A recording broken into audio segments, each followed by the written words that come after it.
Un seul chiffre, 2288, c'est l'année où on atteindra la parité homme-femme si on ne fait rien. C'est inacceptable.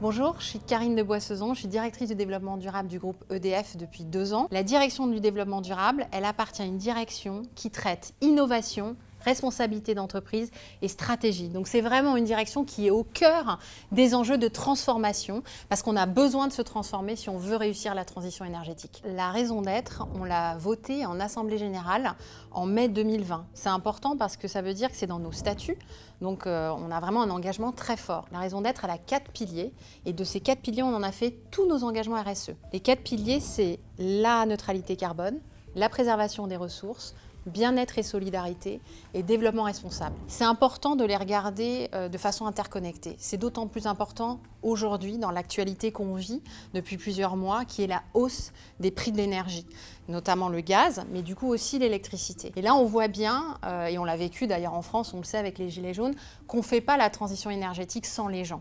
Et donc moi, mon enjeu, c'est vraiment d'assurer que cette raison d'être, elle devient une raison de faire pour le groupe, pour l'ensemble de nos salariés, et qu'on prend bien en compte ces 4 piliers de façon interconnectée.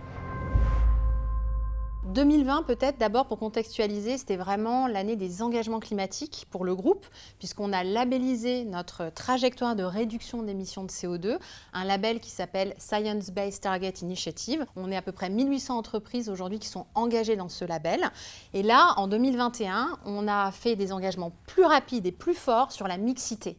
Pourquoi c'est un enjeu majeur pour le groupe? C'est parce qu'on est une entreprise très industrielle et on a vraiment besoin, pour l'avenir, pour être performant, d'avoir tous les talents dans notre entreprise. On a 26% aujourd'hui de femmes dans l'entreprise, presque 29% au niveau des comités de direction et notre ambition, c'est de passer à 40% d'ici 2030. Donc ça va être progressif, mais pas si progressif que ça, parce qu'à la fin, il faut accélérer pour passer d'une vision pyramidale à une vision qu'on appelle en cylindre, c'est-à-dire autant de femmes recrutées, elles deviennent managers, elles deviennent cadres et après elles rentrent dans les comités de direction. Et ça, 40%, ça va nécessiter évidemment une mobilisation de nos dirigeants.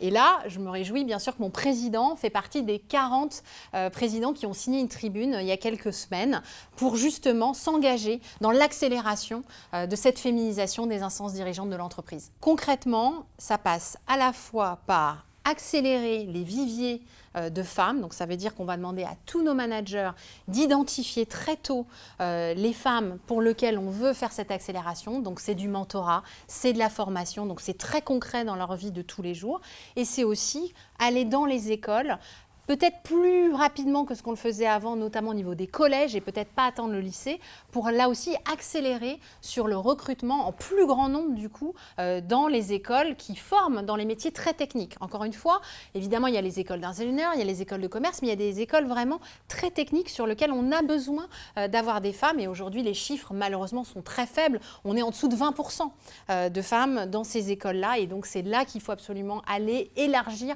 ce vivier pour qu'on puisse tout de suite avoir 40 ou 50% de femmes qu'on récupère directement de ces écoles.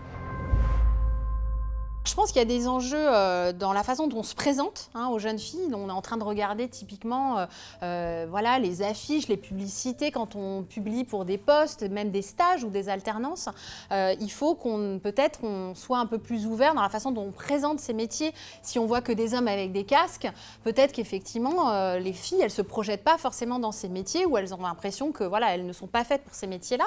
Et comme on a un alternant sur 100 en France qui travaille chez EDF, et ben, ça a un vivier là aussi important, le recrutement des alternantes d'une certaine manière. Et puis après, le deuxième sujet, il ne faut pas se le cacher, je pense qu'il y a un enjeu de stéréotypes, des stéréotypes de genre aussi qui existent. Le sexisme ordinaire en entreprise le montre aussi, où on a l'impression que voilà, certains métiers, certaines activités sont réservées aux hommes et pas aux femmes. Et donc là, il faut absolument travailler sur ces stéréotypes de genre. Et notre entreprise, elle a fait une enquête, elle a participé à une enquête nationale qui s'appelle STOP, donc c'est Stop au sexisme ordinaire en entreprise, il y avait plus de 65 000 répondants et 11 000 EDF. Donc on a été vraiment un acteur fort et on s'aperçoit effectivement que 9 femmes sur 10 estiment que leur progression en fait, dans l'entreprise est plus facile quand on est un homme qu'une femme. Et donc comme on est une entreprise industrielle et que ces femmes, elles ont envie d'avoir des emplois impactants, là aussi il faut qu'on travaille sur les stéréotypes de genre pour s'assurer que les femmes, elles peuvent monter, elles peuvent avoir de l'impact et donc que l'industrie n'est pas réservée à des jobs d'hommes qui ont de l'impact, mais bien pour tous nos salariés, et mix d'ailleurs, hein, hommes et femmes, égalité professionnelle au sens large. Alors on a lancé une appli qui s'appelle Me and You Too, qui est en fait un autodiagnostic sur les stéréotypes de genre. Et donc ça, c'est déjà une première étape parce que finalement, moi je l'ai fait et je me suis rendu compte que moi aussi j'ai des stéréotypes de genre vis-à-vis des hommes. Et donc je pense qu'on n'est pas à l'abri, chacun finalement, de mettre voilà, les hommes et les femmes dans certaines catégories. Et donc il faut absolument voilà, se faire ce type de diagnostic pour pouvoir après en équipe en parler et essayer de lutter encore une fois contre ces stéréotypes. Donc ça, c'est quelque chose qu'on utilise par le biais justement de ce baromètre, de cette enquête. L'idée, c'est d'influencer finalement nos politiques. Parce que si on s'aperçoit que les hommes, par exemple, ne voient pas autant le problème que les femmes, ben finalement, ils ne vont pas crédibiliser les politiques qu'on va mettre en place. Donc il faut absolument qu'on embarque tout le monde. Et c'est d'ailleurs pour ça qu'on a décidé de renommer notre réseau de femmes. On a un réseau de femmes qui a 4200 membres, il n'est pas que des femmes d'ailleurs aujourd'hui, mais on s'est dit finalement qu'il fallait changer son nom et ne plus parler de réseau de femmes, il s'appelle Énergie de femmes, et d'aller plutôt sur énergie mixité, parce que justement, ça nous concerne tous et toutes. Il faut que les hommes, ils soient aussi convaincus finalement qu'il y a un enjeu lié à la performance et à la mixité. Donc ça, c'est ce qu'on fait en entreprise. Après, un des points essentiels aussi, c'est que nos ambassadrices, c'est-à-dire les femmes en responsabilité chez nous, elles aillent dans les écoles montrer qu'on peut avoir des emplois très importants, impactants dans l'entreprise. Et donc, on a des marraines dans une association qui s'appelle Elle Bouge, et elles vont dans les écoles pour finalement être ce qu'on appelle des rôles modèles. Et donc, en toute humilité, bien sûr, mais montrer qu'on peut avoir des très, très belles carrières chez EDF. On peut toujours voir le verre à moitié plein, à moitié vide. Moi, j'ai envie de le voir à moitié plein sur ce sujet de la féminisation. Chez EDF, depuis 2002, on a déjà fait x3 sur le nombre de femmes qui sont dans les métiers purement techniques, x2 sur le nombre de femmes qui sont cadres.